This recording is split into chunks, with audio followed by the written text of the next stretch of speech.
अगर आप recommended doses से ज्यादा लेते हो तो कॉन्स्टिपेशन, नौसिया और इवन टॉक्सिसिटी का रिस्क बढ़ जाता है। जिम जाते हो, डाइट फॉलो करते हो, सप्लीमेंट्स लेते हो, लेकिन फिर भी रिजल्ट्स नहीं मिल रहे। सबसे पहले अपने गोल्स क्लियर करो। लेकिन एक चीज को जो हम सब मिस कर देते हैं,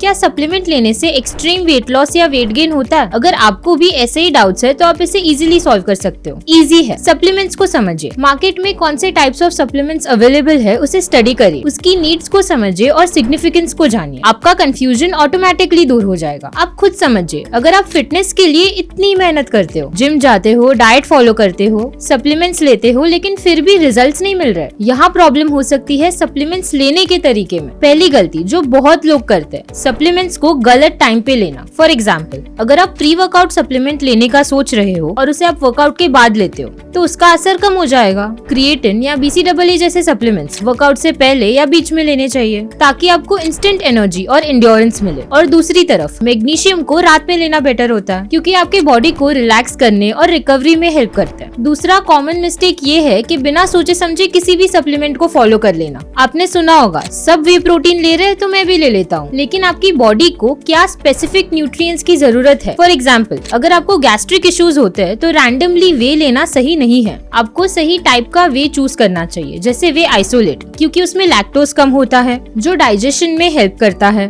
और अगर आप वीगन है तो आपको प्लांट बेस्ड प्रोटीन चूज करना चाहिए, जैसे कि पी प्रोटीन। तीसरा है सप्लीमेंट ज्यादा डोजेज में लेना। इसका मतलब ये नहीं है कि उसका असर भी ज्यादा होगा। ये एक और बड़ी गलती है जो लोग करते हैं, जैसे आयरन सप्लीमेंट्स। अगर आप रेकमेंडेड डोजेज से ज्यादा लेते हो तो कॉन्स्टिपेशन, नौसिया और इवन टॉक्सिसिटी का रिस्क बढ़ जाता है। Same goes for calcium supplements. ज्यादा लेने से किडनी स्टोन्स की प्रॉब्लम हो सकती है, इसीलिए अपने डोज को हमेशा केयरफुली चूज करें और हेल्थ प्रोफेशनल से कंसल्ट करना ना भूलें। चौथा एक मिसकंसेप्शन ये है कि सप्लीमेंट्स को डाइट से रिप्लेस किया जा सकता है। ये गलती बहुत लोग करते हैं। आप सोचते हैं कि मल्टीविटामिन से आपको सारे न्यूट्रिएंट्स मिल गए, लेकिन असली न्यूट्रिएंट्स हमेशा बैलेंस्ड डाइट से आते हैं। सप्लीमेंट्स को कभी डाइट का सब्स्टिट्यूट मत समझिए, ये आपके डाइट को सपोर्ट करने के लिए होते हैं। अगर आप जंक फूड खा रहे हो और उस पर सप्लीमेंट्स ले रहे हो तो ये गलत अप्रोच है। अब ये तो समझ लिया कि हम सप्लीमेंट्स लेने के टाइम क्या क्या मिस्टेक्स करते हैं, बट आजकल मार्केट में कितने सारे सप्लीमेंट्स अवेलेबल है कि समझना मुश्किल हो जाता है कि कौन सा लेना चाहिए और कौन सा नहीं। आप फिटनेस के लिए जिम जाते हैं, वेट लॉस के लिए डाइट फॉलो करते हैं और हेल्थ इंप्रूवमेंट के लिए सप्लीमेंट्स लेने का सोचते हैं, लेकिन सबसे बड़ा सवाल ये है कि आपके हेल्थ गोल्स के लिए कौन से सप्लीमेंट्स बेस्ट रहेंगे। सबसे पहले अपने गोल्स क्लियर करो कि आप वेट लॉस करना चाहते हो, मसल गेन या फिर जनरल हेल्थ इंप्रूव करनी है। जैसे कि अगर आप वेट लॉस पे फोकस कर रहे हो तो आपको फैट बर्नर्स या मेटाबॉलिज्म बूस्टर्स जैसे कि ग्रीन टी एक्सट्रैक्ट या गार्सिनिया कंबोजिया की जरूरत है। अगर मसल गेन पे फोकस कर रहे हो तो प्रोटीन सप्लीमेंट्स, BCAA या क्रिएटिन आपके काम आ सकते हैं। बट अगर आपको इम्यूनिटी बूस्ट करनी है तो ओमेगा 3 सप्लीमेंट्स और मल्टीविटामिन्स काफी हेल्पफुल रहेंगे। और एक कॉमन गलती जो लोग करते हैं वो है बिना लेबल्स पढ़े सप्लीमेंट्स खरीदना। ये गलत है। Always read the label. जैसे कि अगर आप प्रोटीन पाउडर ले रहे हो तो देखो उसमें एडेड शुगर्स तो नहीं। ये हमने समझा कि सप्लीमेंट्स को कैसे चूज करना है। अब हम हमारे फिटनेस या हेल्थ गोल्स की बात करते हैं। अब जब हम फिटनेस या हेल्थ गोल्स के बारे में बात करते हैं तो सप्लीमेंट्स का रोल काफी इम्पोर्टेंट होता है, लेकिन एक चीज को जो हम सब मिस कर देते हैं वो है कंसिस्टेंसी। सप्लीमेंट लेना इम्पोर्टेंट है, लेकिन अगर आप उसको डेली या कंसिस्टेंटली नहीं लेते तो उसका इम्पैक्ट उतना नहीं होगा जितना आप एक्सपेक्ट कर रहे हो। सोचो, आपने जिम ज्वाइन किया, पहले दिन पूरा 1 आवर वर्कआउट किया, थक गए। दूसरे दिन भी थोड़ा वर्कआउट किया, लेकिन तीसरे दिन टाइम नहीं मिला तो स्किप कर दिया। फिर कुछ दिन के बाद फिर से वर्कआउट किया। इस तरह से क्या आप अपने फिटनेस गोल्स अचीव कर पाओगे? बिल्कुल नहीं। सेम फंडा सप्लीमेंट्स का भी है। फॉर एग्जाम्पल, अगर आप विटामिन डी और ओमेगा 3 सप्लीमेंट्स ले रहे हो तो ये सोचकर छोड़ देना कि 1-2 दिन में फर्क दिखेगा, गलत है। ये लॉन्ग टर्म इन्वेस्टमेंट्स होते हैं आपकी हेल्थ में। विटामिन डी आपकी इम्यूनिटी को स्ट्रॉन्ग बनाने के लिए है, लेकिन अगर आप उसे एक दिन लो और दूसरे दिन स्किप कर दो तो वो आपके ब्लड लेवल्स में कंसिस्टेंटली नहीं रहेगा और फिर आप वैसा रिजल्ट नहीं देखोगे जैसा होना चाहिए। कंसिस्टेंसी का मतलब है डेली या रेगुलरली अपने सप्लीमेंट्स को लेना बिना गैप के। आप सोचो, अपनी चाय या कॉफी को एक दिन मिस करना कितना अजीब लगता है। सेम तरह से अगर आप सप्लीमेंट्स को रूटीन का हिस्सा बनाओगे तो आप उसके बेनिफिट्स का मैक्सिमम लेवरेज ले सकते हो। एक और चीज, अगर आप किसी प्रॉब्लम को सॉल्व करने के लिए सप्लीमेंट्स ले रहे हो, जैसे कि गट हेल्थ के लिए प्रोबायोटिक्स, तो उसका असर देखने में टाइम लगता है। अगर आपको तुरंत रिजल्ट नहीं दिख रहा तो गिव इट टाइम,